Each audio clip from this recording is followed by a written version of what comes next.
बिस्मिल्लाहिर्रहमानिर्रहीम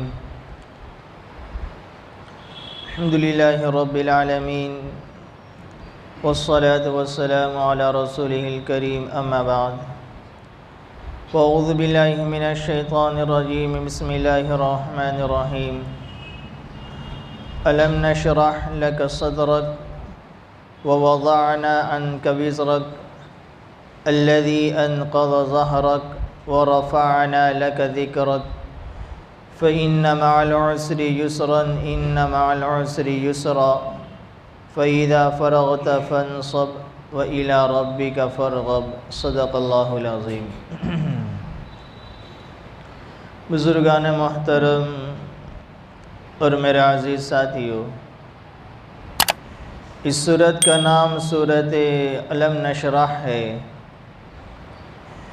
चूँकि इस सूरत में शरह सद्र के मुतालिक अल्लाह रब्बुल इज़्ज़त ने अपने एक इनाम का ज़िक्र फ़रमाया है। उसी की मुनासिबत से इस सूरत का नाम अलम नशरह रखा गया। इसके शान नुज़ूल में मुफ़स्सिरीन फ़रमाते हैं कि एक मरतबा नबी करीम सल्लल्लाहु अलैहि वसल्लम ने अल्लाह ताला से ये दुआ फ़रमाई, या अल्लाह तूने हज़रत इब्राहीम अलैहिस्सलाम को खलीलुल्लाह बनाया, हज़रत मूसा अलैहिस्सलाम को कलीमुल्लाह बनाया और दाऊद अलैहिस्सलाम के हाथ में लोहे को मोम कर दिया, पहाड़ों को उनके मुसख्खर कर दिया, ताबे कर दिया। सुलेमान अलैहिस्सलाम को एक ख़ास हुकूमत आपने अता फ़रमाई कि इंसानों पर उनकी हुकूमत, जिन्नातों पर उनकी हुकूमत, जानवरों पर उनकी हुकूमत, हवा पर उनकी हुकूमत, हवा में उड़ने वाले परिंदों पर उनकी हुकूमत। तो अल्लाह के नबी अलैहिस्सलाम ने फरमाया कि तूने दूसरे अंबिया अलैहिस्सलाम को ये नेमत अता फरमाई, मेरे लिए क्या है? तो अल्लाह ताला ने उसके जवाब में ये आयत करीमा इस सूरत को नाजिल फरमाया, अलम नशरह लक सदरक, क्या हमने आपके सद्र के माने सीने क्या आते हैं, क्या हमने आपके सीने को नहीं खोल दिया? यहाँ सवाल कायम किया गया। मतलब ये कि यकीनन हमने आपके सीने को खोल दिया। हज़रत मूसा अलैहिस्सलाम ने अल्लाह ताला से दुआ फरमाई, रब्बि इश्रह ली सदरी, रब्बि इश्रह ली सदरी वयस्सिर ली अमरी, ए मेरे रब मेरे सीने को तो खोल दे, मेरे मामले को मेरे लिए आसान फरमा दे। क्योंकि उनका मुकाबला ऐसे ज़ालिम बादशाहों के साथ होने वाला था, ऐसे जाबिर बादशाहों के साथ उनका मुकाबला होने वाला था। कहीं मुकाबले के वक्त दिल तंग ना हो जाए, दिल की कुशादगी की ज़रूरत है। मूसा अलैहिस्सलाम अल्लाह ताला से दुआ फरमा रहे, रब्बि इश्रह ली सदरी, और हमारे नबी ने दुआ मांगे बग़ैर अल्लाह के नबी को अल्लाह ने फरमाया, अलम नशरह लक सदरक, ए नबी हमने आपके सीने को खोल दिया है। शर सदर सीने को खोलना एक तो हकीकत के एतबार से और एक बातिनी एतबार से है। हकीकी एतबार से शर सदर का वाक़या 4 मरतबा नबी करीम सल्लल्लाहु अलैहि वसल्लम की ज़िंदगी में पेश आया। पहला वाक़या कि आप अलैहिस्सलाम की उम्र मुबारक 4 साल की थी। आप अलैहिस्सलाम दाई हलीमा के यहाँ पर थे और आप अपने दूसरे भाई बहनों के साथ जो दाई हलीमा की औलादे थे उनके साथ खेलने के लिए, जानवरों को चराने के लिए जंगल की तरफ गए हुए थे। वहाँ पर 2 अजीब व गरीब किस्म के फ़रिश्ते अल्लाह के नबी अलैहिस्सलाम के सामने आए। नबी करीम सल्लल्लाहु अलैहि वसल्लम को ज़मीन पर लेटा दिया, आपके सीने को चाक किया और आपके क़ल्ब मुबारक को बाहर निकाला, साफ़ किया और फिर से आपके क़ल्ब को रख के सीने को बंद कर दिया। इतने में आपके के भाई जो हज़रत दाई हलीमा के बेटे थे, उन्होंने ये मांजरा देख लिया। वो घबरा गए, हैरान परेशान होकर अपने घर गए कि हमारे भाई को किसी ने कत्ल कर दिया। वो कबीले वाले, ख़ानदान वाले परेशान होकर आ रहे और आप अलैहिस्सलाम घर की तरफ रवाना हुए। दाई हलीमा ने आपको तसल्ली दी, वो भी घबरा गई कि बड़े अजीब व गरीब वाक़यात पेश आ रहे हैं, तो आपको आपके दादा अब्दुल मुत्तलिब के सुपुर्द फरमा दिया। ये पहला शर सद्र का वाक़या 4 साल की उम्र में पेश आया। मुफस्सिरीन फरमाते हैं कि ये 4 साल की उम्र में शर सद्र का वाक़या इसलिए पेश आया कि बच्चे की तबीयतें अलग अलग किस्म की बच्चों की तबीयत होती है। जो बच्चों की तबीयतें खेल कूद की तरफ और लायानी बातों की तरफ, ऐसे कामों की तरफ जिसका दुनिया और आखिरत में कोई फ़ायदा नहीं होता, उसी काम की तरफ बच्चों की तबीयतें माइल होती है। और अल्लाह को हमारे नबी से एक बड़ा ऊंचा काम लेना था। अल्लाह के नबी अलैहिस्सलाम को इमामुल अंबिया बनाना था, पूरी दुनिया में अपने दीन की दावत को पहुंचाना था। इसलिए बच्चों के जो काम खेल कूद के लायानी फुजुलियात के जो काम है उनसे बचाना मकसूद था। तो उनके दिलों में, क़ल्ब में जो इस तरह के मादे थे उसको निकाल कर साफ़ और सुथरा कर दिया, ताकि बचपन ही से आपकी तबीयत फुजुलियात में, लगवियात में, बेकार कामों की तरफ माइल ना हो। ये पहला वाक़या शरह सदर का वाक़या हुआ। दूसरा वाक़या शरह सदर का उस वक्त हुआ कि आप अलैहिस्सलाम की उम्र में 10 साल की थी। कि आप अलैहिस्सलाम फरमाते हैं कि मेरी उम्र 10 साल की थी कि बड़े अजीब व गरीब किस्म के दो शख्स के वज़ाक़ता के अतबार से, चेहरा मोहरे के अतबार से बड़े अजीब व गरीब शक्ल थी। कि इसमें से एक ने कहा कि हुआ क्या यही है वो? दूसरे ने कहा हाँ यही है वो दोनों मेरे पास आए, मुझे ज़मीन पर लेटाया, मेरे सीने को चाक किया, मेरे क़ल्ब को निकाला, साफ़ सुथरा किया, वापस रख के मेरे सीने को बंद कर दिया। और फरमाया, हमारे नबी फरमा रहे कि बड़े अजीब व गरीब बात है कि जब मेरा सीना खोला गया, मेरे क़ल्ब को बाहर निकाला गया, तो किसी तरह का न खून बाहर आया, न कोई तकलीफ़ मुझे महसूस हुई।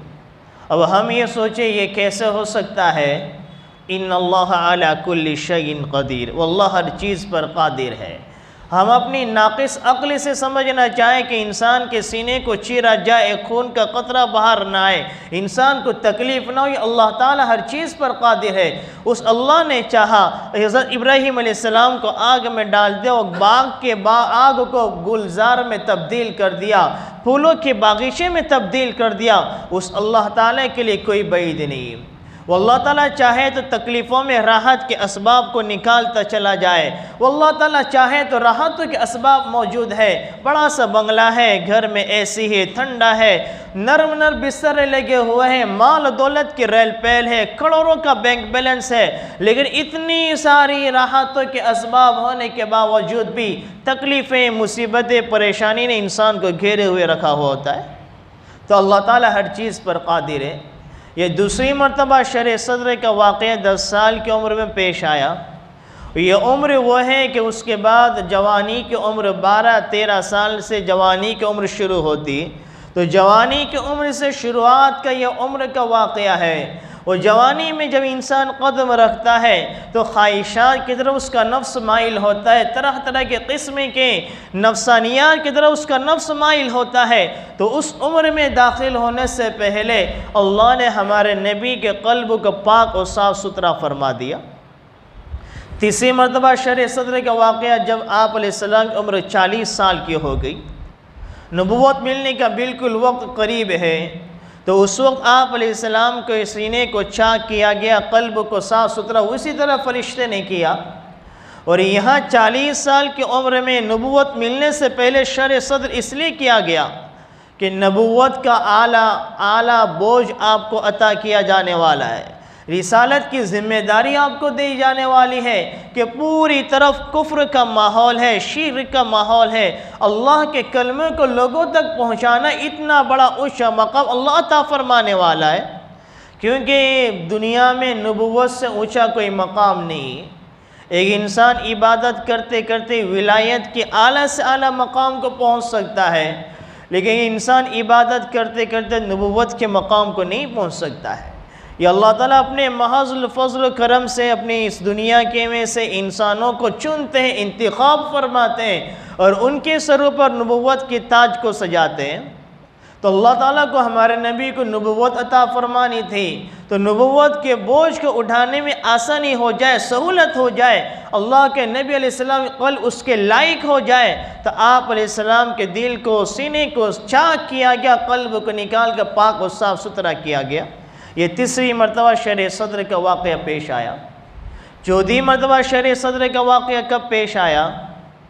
तो मेराज के मौके पर कि आप अलैहिस्सलाम मेहानी के मकान में आराम फरमा रहे थे, हज़रत जिब्रील अलैहिस्सलाम तशरीफ़ लाए और आप अलैहिस्सलाम को छत को फाड़ कर आप अलैहिस्सलाम को लेकर हतीम में ले गए और हतीम में आपको लेटाया। वहाँ पर एक तश्त लाया गया, जमज़म के पानी से आपके क़ल्ब को धोया गया, साफ़ सुथरा किया गया और उस तश्त में, उस सोने की प्लेट में इल्म, हिकमत, मारिफत ही जो आपके क़ल्ब में रख कर आपके सीने को बंद कर दिया गया। यहाँ पर उलमा किराम मुफस्सिरीन फरमाते हैं इस चौथी मरतबा शर सद्र का वाक़या क्यों पेश आया?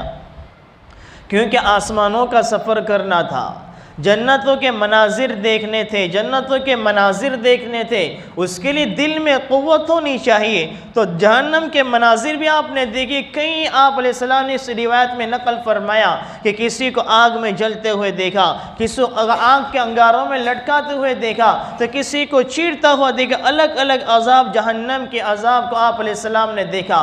उसके लिए दिल की क़ुव्वत चाहिए। तो आप अलैहिस्सलाम के दिल को उस लायक बनाया कि आप अपने दिल से इन मनाजिर को बर्दाश्त कर सके। ये चार वाक़यात, ये तो ज़ाहिरी तौर पर शर सद्र है और एक ये बातिनी तौर पर शर सद्र। अलम नशरह लक सदरक, यकीनन हमने आपके सीने को खोल दिया।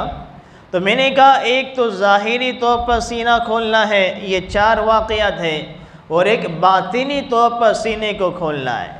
यहाँ पर मुफस्सिरीन फरमाते हैं ज़ाहिरी शर सद्र मुराद नहीं है, बल्कि बातिनी शर सद्र मुराद है। यानी हमने आपके दिल को, आपके सीने को उलूम के लिए, मारिफत के लिए और अखलाक हसना के लिए आपके सीने को खोल दिया। जो उलूम हमने आपको अता फरमाए, जो मारिफत हमने आपको अता फरमाई, जो अखलाक हसना का आला मकाम हमने आपको अता फरमाया, वो और किसी नबी को, किसी और इंसान को अता नहीं फरमाया। जाहिर सी बात, आज हमारे नबी अलैहिस्सलाम के एक ही हदीस का एक एक टुकड़ा, उलमा किराम एक हदीस के एक जुमले को बयान करते हैं, घंटों उस पर शरह करते हैं, उसको बयान करते चले जाते हैं। 1400 साल गुजर गए, आज भी लोग हदीस पर कलाम कर रहे हैं, हदीस पर किताब लिख रहे हैं, लेकिन आज तक किसी मुहद्दिस ने ये नहीं कहा कि मैंने हदीस का हक़ अदा कर दिया, हमारे नबी के कलाम की तशरीह कर दी, मुकम्मल तौबा उनके बयान की वजाहत कर दी। ये अल्लाह ने हमारे नबी की जो उलूम अता फरमाए, ये शर सद्र है। शाह अब्दुल अज़ीज़ मुहद्दिस दहलवी रहमतुल्लाह अलैह अपनी तफसीर अज़ीज़ी में इसको बड़े अच्छे अंदाज से समझाने की कोशिश कर रहे हैं कि शर सद्र किसे कहते हैं। हकीकी माने में तो ये है कि हम उसको हकीकत के तौर पर समझ नहीं सकते, लेकिन हिस्सी मिसाल देकर उसको समझाने की कोशिश की। शाह साहब फरमाते कि बहुत बड़ा शाही महल बना हुआ है, शाही महल है, और इतना बड़ा महल, बादशाह का शाही महल, कि इंसान की नज़र जहाँ तक जाए तो उसकी नज़र जहाँ तक जाए वहाँ तक वो शाही महल है। इतना लंबा चौड़ा शाही महल तामीर किया हुआ है, उसमें 12 कमरे बने हुए, हर कमरा बड़ा बड़ा है। इतने बड़े कमरे कि वहाँ पर एक जम्मे गफ़ीर, एक बड़ा मजमा उसमें जमा हो जाए। एक कमरे में एक बादशाह बैठा हुआ है, वो भी बादशाह बड़ी शान वाला, बड़ा ऊंचे मर्तबे वाला है कि दूसरे मुल्क के बादशाह उसके सामने बैठे हुए हैं, हुकूमत के सिलसिले में बातचीत कर रहे हैं, मशवरा कर रहे हैं, सल्तनत के उमूर के मामले में लेकर उससे मशवरा तलब कर रहे हैं, बड़े बड़े उमूरों का अंजाम दिया जा रहा है। और एक कमरे में माहिर हकीम है, जो बड़ा हकीम है, हिकमत को जानता है, दानिश वाली बातों को जानता है, लोगों के सामने हिकमतों को बयान कर रहा है। एक बड़ा मजमा उसके सामने बैठा है, उसकी बातों से मुस्तफ़ीज़ हो रहा है, हिकमतें को, बातों को सीख रहा है और अपने उलूम के ख़ज़ानों को लोगों के सामने बयान कर रहा है। एक कमरा तो वो है।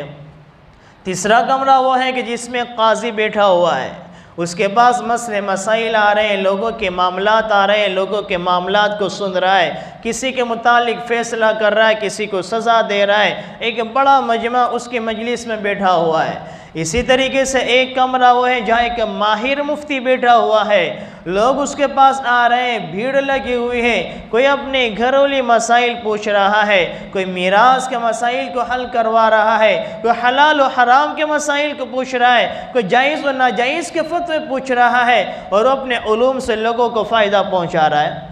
और एक कमरा वो है जो मुहतसिब का है। मुहतसिब किससे कहते हैं? जिसकी नज़र सब पर है कि कौन अच्छे काम कर रहा है, कौन बुरे काम कर रहा है। उसके अतराफ में पुलिस भी है, जल्लाद भी है, और जब गुनाह करने वाला जो है उसको सज़ा दे रहा है कि इस पर ये सज़ा आयद की जाए, इसको इतना जुर्माना आयद किया जाए, हर एक पर उसकी नज़र लगी हुई है, हर एक के बारे में वो सज़ा दे रहा है, अपने हुक्म को नाफिज कर रहा है। और एक कमरा वो है जहाँ पर एक कारी बैठा हुआ है कि लोग क़िराअत के कुरान करीम से शौक़ रखने वाला मजमा उसके सामने बैठा हुआ है, कुरान करीम को बेहतरीन अंदाज से लोगों के सामने बयान कर रहा है, अलग अलग लहजे में, अलग अलग अंदाज से कुरान करीम के रमूज़ को, उसके निकात को लोगों के सामने बयान कर रहा है। लोग उससे कुरान करीम की क़िराअत को सीख रहे, हासिल कर रहे हैं। और एक कमरा वो है जो एक आबिद है, जो दिन रात इबादत में गुजार रहा है, रोज़े भी रख रहा है, फ़राइज़ अंजाम दे रहा है, नवाफिल पढ़ रहा है, लंबी लंबी तहज्जुदें पढ़ रहा है। लोग भी उसके पास आ रहे हैं, इबादतों को सीख रहे हैं, नवाफिलों को सीख रहे हैं, और उसके पास एक बड़ा मजमा लगा हुआ है। शाह साहब शरह सदरी के हिस्सी तौर पर मिसाल को समझा रहे हैं। और एक कमरा वो है जहाँ एक आरिफ कामिल बैठा हुआ है, जो अल्लाह ताला की सिफ़ात को, अल्लाह ताला की ज़ात को जानने वाला है, अल्लाह ताला की ज़ात और सिफ़ात को लोगों के सामने बयान कर रहा है, अल्लाह ताला की मारिफत उसको हासिल है। एक बड़ा मजमा उसके पास भी बैठा हुआ है। एक और कमरा है जहाँ पर एक वाइज़ बैठा हुआ है, लोगों को कुरान अहदीस की नसीहतें कर रहा है, तफसीर बयान कर रहा है, अहदीस बयान कर रहा है, जन्नतों के तज़किरे कर रहा है, जहन्नम के अज़ाब लोगों के सामने बयान कर रहा है। एक बड़ा मजमा है, उसके पास बैठकर उससे फ़ायदा हासिल कर रहा है। एक कमरा वो है जहाँ पर एक उलुल अज़्म रसूल है, पैगम्बर है, वो अपने पैगम्बर बैठकर अपने पैगाम को, अल्लाह की वहदानियत को लोगों तक पहुँचा रहा है। और एक कमरे में वो जो साहिब तरीक़त शेख कामिल है कि उसकी मजलिस लगी हुई है, लोग उसके पास आ रहे हैं, अपने क़ल्बी की इस्लाह कर रहे हैं, अपने बातिन की दुनिया को बना रहे हैं। और एक कमरा वो है जो आशिक इलाही का है, जिसका दिल अल्लाह की मोहब्बत से लबरेज़ है, जिसके दिल में सिर्फ़ और सिर्फ अल्लाह ताला की मोहब्बत बसी हुई है, तो अल्लाह के इश्क़ में मगरूर है और अल्लाह की मोहब्बत में डूबा हुआ है। ये 12 कमरे हैं और 12 किस्म के जो मैंने बताई, शाह साहब फरमाते हैं यह हर किस्म का एक इंसान अपने आला मकाम को पहुंचा हुआ है। अल्लाह ने ये 12 किस्म के उलूम हमारे नबी को अता फरमा दी। इसी को कह अलम नशरह लक सदरक। सिर्फ हमारे नबी के अलावा दुनिया में कोई इंसान ऐसा नहीं है जो इन तमाम चीज़ों में कमाल दर्जे तक पहुँचा हो, महारत तक पहुँचा हो। ये तमाम चीज़ें अल्लाह ने अपने नबी को अता फरमा दिया और उलूम के कमाल दर्जे तक पहुँचा दिया। इसी को कह रहे अलम नशरह लक सदरक। और क्यों ना हो कि हमारे नबी के उस्ताद कौन है? अल्लाह ताला है। जैसा उस्ताद कामिल होता है, शागिर्द भी वैसा ही कामिल होता है। अल्लाह का इल्म तो लामहदूद इल्म है। वो अल्लाह ताला ने कुरान करीम में जगह जगह अपने इल्म का तज़किरा फरमाया कि मेरा इल्म कैसा है, मैं तो एक बारीक से बारीक चीज़ों को भी जानने वाला हूँ। व अस्सिर्रु क़ौलकुम अव इजहरु बिही इन्नहु अलीमुम बिज़ातिस सुदूर। तुम आहिस्ता आहिस्ता बोलो या ज़ोर से बोलो, वो अल्लाह तो सीनों को, भेद को भी जानने वाला है। वो ज़मीन के अंदर की चीज़ों को भी जाने, समंदर की तह के जिते की चीज़ों को भी जाने, फ़िज़ा में घूमने वाली चीज़ों को भी जानने। पूरी कायनात उस अल्लाह के सामने खुली हुई किताब की तरह है। कायनात का ज़र्रा ज़र्रा अल्लाह ताला की नज़र के सामने है। कायनात का कोई ज़र्रा भी अल्लाह ताला की नज़र से ओझल नहीं हो सकता है। वो अल्लाह ऐसा इल्म वाला है, उसका इल्म ऐसा है। उस अल्लाह ने अपने नबी को इल्म कैसा दिया होगा, बसीरत कैसे अता फरमाई होगी, अक्ल शऊर कैसा अता फरमाया होगा। हमारे नबी को फरमाया, ए नबी, ए मोहम्मद, अगर मैं तुझे पैदा ना करना चाहता तो मैं पूरी कायनात का वजूद ना देता।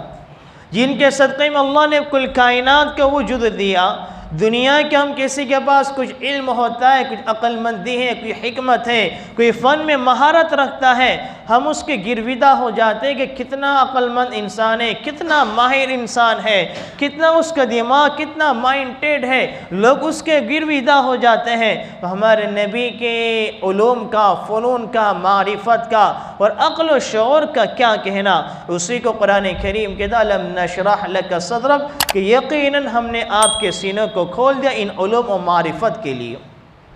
और आगे फरमाया वज़अना अन्का विज़रक अल्लज़ी अनक़ज़ ज़हरक। विज़र के माने बोझ क्या आते हैं और ज़हर के माने पुश्त क्या आते हैं, पीठ क्या आते हैं। नक़ज़ ज़हर के माने आते हैं पीठ का झुक जाना। जब एक इंसान किसी अपनी कमर पर किसी को बोझ को डालता है तो बोझ की वजह से उसकी इंसान की कमर झुक जाती है। तो यहाँ पे फरमा रहे हैं कि हमने आपके उस बोझ को आपसे दूर कर दिया जिसने आपकी कमर को झुका दिया था, आपको कमज़ोर बना दिया था, आपको बोझल बना दिया था। यहाँ कौन सा बोझ मुराद है? कुरान करीम कहता हमने आपसे उस बोझ को दूर कर दिया जिसने आपकी कमर को झुका दिया था। मुफस्सिरीन के अलग अलग राय है कि यहाँ से विज़र से कौन सा बोझ मुराद है। मुफस्सिरीन फरमाते हैं कि एक तो कौल तो ये है कि मक्का से जो आप अलैहिस्सलाम रुखसत फरमा कर, मक्का से हिजरत फरमा कर जो मदीना गए थे उसका बोझ है।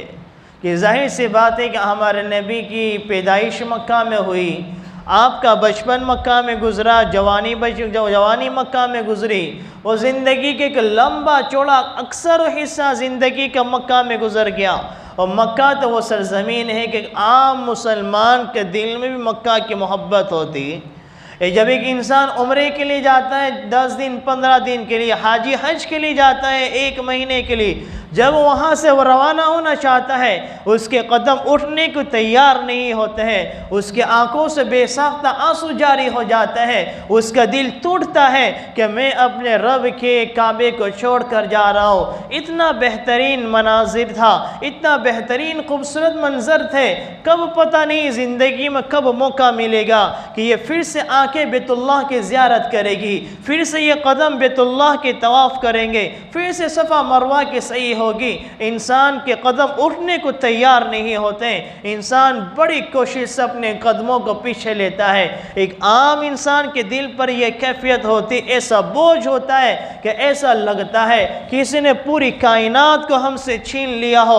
आदमी के दिल पर ऐसा बोझ महसूस होता है। हमारे नबी की तो पैदाइश मक्का में, बचपन मक्का में गुजरा, जवानी मक्का में गुजरी, ज़िंदगी के एक बड़ा हिस्सा मक्का में गुजर गया। आप जब हिजरत करके जा रहे हैं तो दिल पर कैसा बोझ होगा। तो उसी को कुरान करीम कह रहा आप पर बोझ था, मदीना हिजरत करके आपके उस बोझ को मदीना में ऐसा माहौल कायम कर दिया कि जो वो विदाई का, अलविदा का, जो मक्का का जो बोझ था आपके दिल से निकल गया। एक कौल उलमा किराम ये फरमाते हैं कि विज़र से मुराद ये है कि वही और रिसालत नबुव्वत का बोझ है कि अल्लाह ताला ने आपको वही अता फरमाई, नबुव्वत और रिसालत अता फरमाई। तो ये आपको इसका बड़ा भारी बोझ महसूस हो रहा था कि मैं अकेला एक अल्लाह ताला का कलमा पढ़ने वाला, अल्लाह की वहदानियत के इकरार करने वाला, मेरे चारों तरफ कुफ्र शिरक का माहौल है, मैं अल्लाह के कलमे को लेकर पूरी कायनात तक कैसे फैलूँगा और मेरा कलमा, अल्लाह का दीन, अल्लाह की वहदानियत पूरे आलम में कैसे फैलेगी। एक बोझ सा आपके दिल पर महसूस हो रहा था। अल्लाह ने सहाबा किराम की जमात को आपके सामने खड़ा कर दिया और ऐसी जमात जिसमें 4 खुलफा भी है, खुलफा राशिदीन भी है, अशरे मुबशरा भी, और ऐसे बड़े बड़े सहाबा आपके सामने एक ऐसी जमात तैयार कर दी जिनके ज़रिए अल्लाह ने आपके दीन को, अल्लाह के कलमे को पूरी दुनिया में फैला दिया और आपका जो बोझ था अल्लाह ने उस बोझ को हल्का कर दिया। तो खैर यहाँ पर अल्लाह फरमाता अलम नशरह लक सदरक, कि यकीनन हमने आपके सीने को खोल दिया और आपके उस बोझ को हमने हल्का कर दिया जो जिसने आपकी कमर को झुका रखा था। आइंदा और भी चंद आयतें हैं, इस सूरत की 8 आयतें हैं, और 8 में से 3 आयत का तफसीर उसका तर्जमा मैंने आपके सामने बयान किया। आगे और फरमा रहे वरफ़अना लका ज़िक्रक कि हमने आपके ज़िक्र को, आपके नाम को बुलंद किया। और किस तरह से बुलंद किया, कैसा ज़िक्र बुलंद किया, उसकी तफसीर इंशाअल्लाह आइंदा बयान की जाएगी।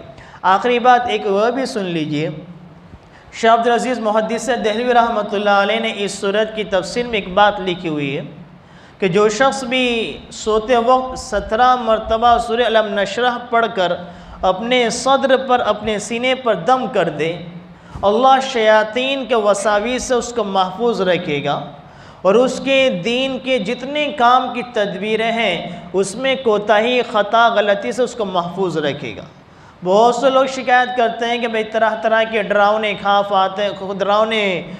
आते हैं, परेशान हो जाते हैं, भाई कोई वजीफ़ा बताए, कोई ये कर दे। तो हदीस में, तफसीर में ये बात लिखी हुई कि सोने से पहले 17 मरतबा इस सूरत को पढ़कर अपने दिल पर दम कर ले, अल्लाह शयातीन के वसावीस से हमारी हिफाजत फरमाएगा। अल्लाह ताला अमल करने की तौफीक अता फरमाए। आमीन। वमा अलैना इल्लल बलाग।